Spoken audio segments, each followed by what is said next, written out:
Hi hello friends, welcome back to channel. நீங்கள் பார்த்துருக்கிறது Vimal journey. இன்றைக்கி நம்மளோட வீடியோவில் எதை பற்றி பேச போகிறோம் அப்படின்னு பார்த்தீங்கன்னா, நம்மளோட சப்ஸ்கிரைபர் ஒருத்தர் அவரோட அண்ணனோட ஐடியில் வந்துட்டு அண்ணனோட ப்ரூஃப்லாம் வச்சு ஐடி கிரியேட் பண்ணி ஒர்க் பண்ண ஸ்டார்ட் பண்ணியிருக்காரு. ஸோ அவர் வந்து ஜாயின் பண்ணுறதுக்கு முன்னாடி நம்மள்ட்ட என்ன மாதிரி டீட்டெயில்ஸ் கேட்டிருந்தாரு, நம்ம எந்த மாதிரி ஷேர் பண்ணியிருந்தோம், ஃபைனலாக அவர் ஐடி வாங்கின பிறகு அவருக்கு என்ன நடந்துச்சு, அவர் எந்த மாதிரி ஒர்க் பண்ணிட்டு இருக்காரு, இது பாசிபிள் இல்லையா, அவருக்கு வந்து ஜாயின் பண்ணுறதுக்கு முன்னாடி அவங்க ஜோனில் கேட்டிருக்காரு இப்படி வந்து செல்ஃபிலாம் கேட்குமான்னு. அதிகமாக செல்ஃபி கேட்காதனால வந்துட்டு நீங்கள் யாரோட பேரில் வேணால் ஐடி எடுத்து ஒர்க் பண்ணலான்னு ஆல்ரெடி ஒர்க் பண்ணிட்டு இருக்கவங்க சொன்னதாக அவர் சொன்னார்.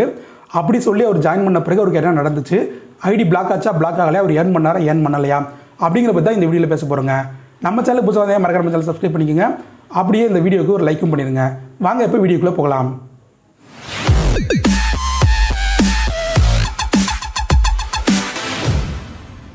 நமக்கு வந்து இன்ஸ்டாகிராமில் நம்ம சப்ஸ்கிரைபர் ஒருத்தர் வந்து ஒரு டவுட் கேட்டிருந்தாரு. அவருக்கு வந்து 17 வயசு தான் ஆகுதான். அவரோட அண்ணனோட ஐடி வச்சு இப்போ ஸ்விக்கியில் வந்து அப்ளை பண்ணியிருக்காரு. அப்ளை பண்ணி அதில் ஒர்க் பண்ணிகிட்டு இருக்கேன். இதில் வந்து செல்ஃபியே கேட்காதுன்னு சொல்கிறாங்க. ஸோ அதனால் வந்து நான் வந்துட்டு ஜாயின் பண்ணலான்ட்டு இருக்கேன். செல்ஃபி கேட்காதா அப்படின்னு சொல்லி அவர் கேள்வி கேட்டிருந்தாருங்க. ஸோ டெய்லியுமே செல்ஃபி கேட்காதுன்னு ஆல்ரெடி ஒர்க் பண்ணுறவங்க சொன்னாங்க. அதனால இதில் ஜாயின் பண்ணலான்ட்டு இருக்கேன் அப்படின்னு சொன்னார்.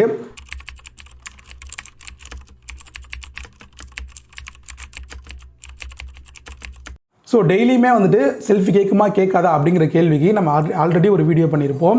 ஸோ செல்ஃபி எப்போல்லாம் கேட்கும், பேக் டிஷர்ட் இல்லாமல் ஒர்க் பண்ணலாமா வேணாமா அப்படின்னு சொல்லி நம்ம வீடியோ போட்டிருப்போம். ஸோ அதே மாதிரி தான் இப்போ லாகின் அப்போ பார்த்தீங்கன்னா கம்பல்சரி உங்களுக்கு வந்து டெய்லியுமே செல்ஃபி கேட்கும்.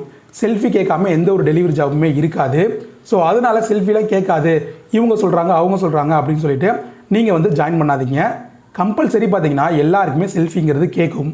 ஸோ அந்த சப்ஸ்கிரைபர் பார்த்தீங்கன்னா அவங்க ஜோனில் இப்படிலாம் சொன்னாங்க அப்படிங்கிறனால அவர் வந்துட்டு அவரோட அண்ணனோட ஐடி வச்சு ஒர்க் பண்ண ஆரம்பிச்சிருக்காரு. ஐடிலாம் வந்துருச்சு. இப்போ நாளைக்கு ஒர்க் பண்ண போகிறாருன்னா நம்மள்ட்ட இன்றைக்கி நைட்டு பேசிகிட்டு இருக்காரு. ஸோ நெக்ஸ்ட் டே நான் சொல்கிறேன் இப்படி வந்துட்டு லாகின் அப்போ கேட்குங்க அப்படின்னு சொல்கிறேன். இல்லை இப்படி சொன்னாங்கண்ணா அப்படின்னு சொல்கிறாரு. சரி ஓகே நீங்கள் ட்ரை பண்ணி பாருங்கள் அப்படின்னு சொல்லிட்டேன். ஸோ நெக்ஸ்ட் டே போய் அவர் ஒர்க் பண்ணியிருக்காரு. ஒர்க் பண்ணும்போது லாகின் அப்போ செல்ஃபி வந்து கேட்டிருக்கு. ஸோ இவர் வந்து இவரோட செல்ஃபியை போட்டிருக்காரு. இவங்க அண்ணன் பேரில் ஐடி இருக்குது. அப்படி இருக்கும்போது பார்த்தீங்கன்னா அவர் ஒர்க் பண்ணிகிட்டு இருக்காரு.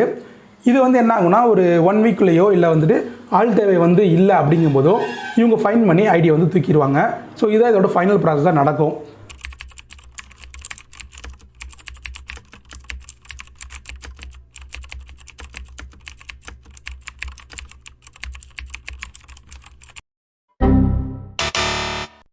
ஸோ வந்துட்டு இதில் செல்ஃபியே கேட்காதா அப்படிங்கிற ஒரு கேள்விக்கு இதுலேருந்து உங்களுக்கு பதில் கிடச்சிருக்கும்.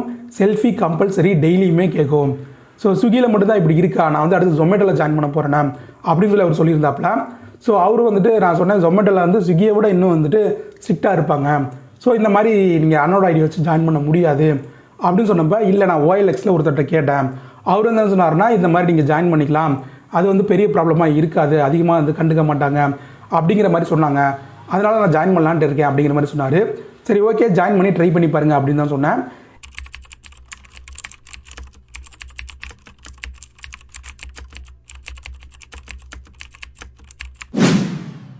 நம்ம வந்துட்டு நம்மள்ட்ட கேள்வி கேட்கும்போது நமக்கு அதுக்கான ஒரு சொல்யூஷனோ இல்லை நம்மளோட பாயிண்ட் ஆஃப் வியூவில் என்ன வந்துட்டு இதில் நடக்குமோ நமக்கு தெரிஞ்ச எக்ஸ்பீரியன்ஸை தான் ஷேர் பண்ண முடியும்.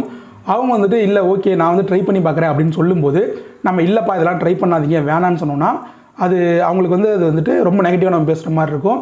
நம்ம சொன்னாலும் அவங்களுக்கு வந்துட்டு இல்லை இதில் ஒரு வழி இருக்குமோ, நம்ம ஒரு வேளை ட்ரை பண்ணியிருந்தோம்னா நமக்கு வந்துட்டு இதில் ஜாயின் பண்ணியிருக்க முடியுமோ அப்படிங்கிற மாதிரி டவுட் வந்துகிட்டே இருக்கும். ஸோ அதனால் நான் முடிஞ்ச அளவு இதை வந்து எக்ஸ்பிளைன் பண்ணி பார்ப்பேன். இல்லை அவங்களை வந்துட்டு இல்லை நான் ட்ரை பண்ணி தான் பார்க்கணும்னு நினைக்கிறேன், எங்கள் சிட்டியில் எப்படி சொல்கிறாங்க, இல்லை நான் ஜாயின் பண்ணுற கொடுத்துட்டு கேட்டேன், OLXல வந்து கான்டாக்ட் பண்ணி கேட்டேன், அவர் வந்துட்டு இல்லை நான் போட்டு தரேன் எந்த ஒரு ப்ராப்ளமும் வராது, நீங்கள் வேறு ஒரு ஐடியில் ஒர்க் பண்ணலாம் அப்படின்னு சொன்னார் அப்படின்னு அவங்க ஸ்ட்ராங்காக சொல்லும்போது நம்ம ஓகே ட்ரை பண்ணி பாருங்கள் அப்படிங்கிறதாங்க சொல்ல முடியும். ஸோ ஃபைனலாக அவருக்கு என்ன ஆகுது அப்படின்னு பார்த்தீங்கன்னா ஸ்விக்கிலேயே ஒரு அமௌண்ட் கட்டி இதில் ஜாயின் பண்ணியிருக்காரு. ஜொமேட்டோவில் இன்னும் அமௌண்ட் கட்டி ட்ரை பண்ண போகிறேன் அப்படின்னு சொல்லி சொல்கிறாரு. ரெண்டுலையுமே ஜாயின் பண்ண வேணாம், உங்கள் ஐடியில் உங்கள் பேரில் ஐடி இல்லைன்னா நீங்கள் வந்துட்டு உங்கள் ஃப்ரெண்டோ இல்லை உங்கள் அண்ணனோட ஐடியிலையோ போட்டு ஜாயின் பண்ண வேணாம் அப்படிங்கிறத நான் அவர்கிட்ட சொல்ல ட்ரை பண்ணேன். பட் அவர் ட்ரை பண்ணி பார்க்குறேன் அப்படின்னு சொன்னனால நான் ஃப்ரீயாக விட்டுட்டேன். அப்படி ஒரு ட்ரை பண்ணும்போது ஸ்விக்கி ஜொமேட்டோ மட்டும் இல்லை எந்த ஒரு டெலிவரி ஜாப்பாக இருந்தாலுமே ஃபஸ்ட் எடுத்தோன்னே இந்த ஐடி கார்டு தான் இதில் வந்து ஒர்க் பண்ணுறாரா அப்படிங்கிறத அவங்க வெரிஃபை பண்ணுறதா இந்த செல்ஃபிங்கிற மேட்டர் கொண்டு வந்தாங்க. டெய்லியுமே இந்த செல்ஃபி கேட்கும். டெய்லியுமே ஆர்டர் எடுக்கும்போது ரேண்டமாக ஏதாவது ஒரு இடத்துல உங்களோட மறுபடிக்கு ஒரு தடவை செல்ஃபி கேட்கும். லாக் அவுட் ஆனாலும் திரும்பவும் செல்ஃபி கேட்கும். ஸோ இந்த மாதிரி இருக்கிறதுனால உங்களோட ஃப்ரெண்ட் ஐடியிலையோ இல்லை உங்கள் அண்ணனோட ஐடியிலையோ கம்பல்சரி ஒர்க் பண்ண முடியாது. அப்படி ஒர்க் பண்ணாலும் சீக்கிரமாக ஃபைன் பண்ணி உங்கள் ஐடியை வந்து பிளாக் பண்ணி விட்ருவாங்க. ஸோ அதை வந்து எல்லாருமே ஞாபகம் வச்சுக்கோங்க. இப்போ அஃபிஷியலாக ஸ்விக்கியோ ஜொமேட்டோவோ அந்த ஆப்பில் போய் நீங்கள் வந்துட்டு ஜாயின் பண்ணும்போது தான் உங்களுக்கு வந்து என்ன மாதிரி கண்டிஷன்ஸ் இருக்குது, உங்கள் ஐடி வச்சு வேறு ஐடி ஓப்பன் பண்ண முடியாது அப்படிங்கிற எல்லாமே தெரியும். இப்போ OLX மாதிரி ஒரு தேர்ட் பார்ட்டியில் யார்ட்டையா போய் நீங்கள் வந்துட்டு ஜாயின் பண்ணுறீங்க அப்படின்னா அவங்க என்ன பண்ணுவாங்கன்னா உங்களை ஜாயின் பண்ணி விட்டால் அவங்களுக்கு ஒரு கமிஷன் கிடைக்கும். அதுக்கடுத்து நீங்கள் ஒரு 10 ஆர்டர் பார்த்தீங்கன்னா அதுக்கப்புறம் உங்களுக்கு ஒரு கமிஷன் கிடைக்கும். அதனால் நீங்கள் வந்துட்டு இப்படி ஜாயின் பண்ணி விட்டுற எந்த ஒரு ப்ராப்ளமே ஆகாது அப்படிங்கிற மாதிரி உங்களுக்கு கன்வின்ஸ் பண்ணி தான் இதில் ஜாயின் பண்ணி விடுவாங்க. அப்படி ஜாயின் பண்ணி விட்டோன்னா அவங்களோட பிரச்சனை முடிஞ்சிடும்.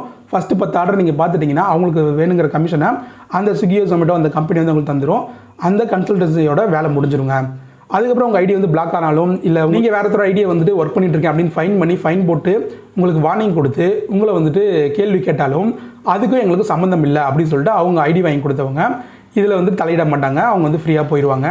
நீங்கள் அமௌண்ட் கட்டி இதுக்குள்ளே வந்த அந்த ப்ராசஸ் டைமிங்கும் அமௌண்ட்டும் இதில் ஒர்க் பண்ணதும் டோட்டலாக வேஸ்ட்டாக போகிறதுக்கான வாய்ப்பு இருக்குது. ஸோ முடிஞ்ச அளவு இதை வந்து எல்லாருமே மைண்டில் வச்சுக்கோங்க. வேறுத்தவங்க ஐடியிலலாம் இப்போ ஒர்க் பண்ண முடியாது. அப்படி ஒர்க் பண்ணாலும் வித்தின் அ வீக்லேயே கண்டுபிடிச்சிருவாங்க. உங்கள் ஐடியை வந்து பிளாக் பண்ணி விட்ருவாங்க. ஸோ அதனால் முடிஞ்சளவு உங்களோட ஓன் ப்ரூஃபில் ஓன் ஐடியை க்ரியேட் பண்ணி ஒர்க் பண்ணுங்கள். அதுதான் சேஃபாக இருக்குங்க. ஸோ இந்த ஒரு விஷயத்தை ஷேர் பண்ணணும்னு நினச்சா நம்ம சப்ஸ்கிரைபர் நம்மள்ட்ட கேட்டனால இந்த மாதிரி நிறைய பேரும் 18 வயசுக்கு கீழே இருக்கவங்க எப்படியாவது ஜாயின் பண்ணும் அப்படிங்கிற ஒரு தாட்டில் இருப்பாங்க.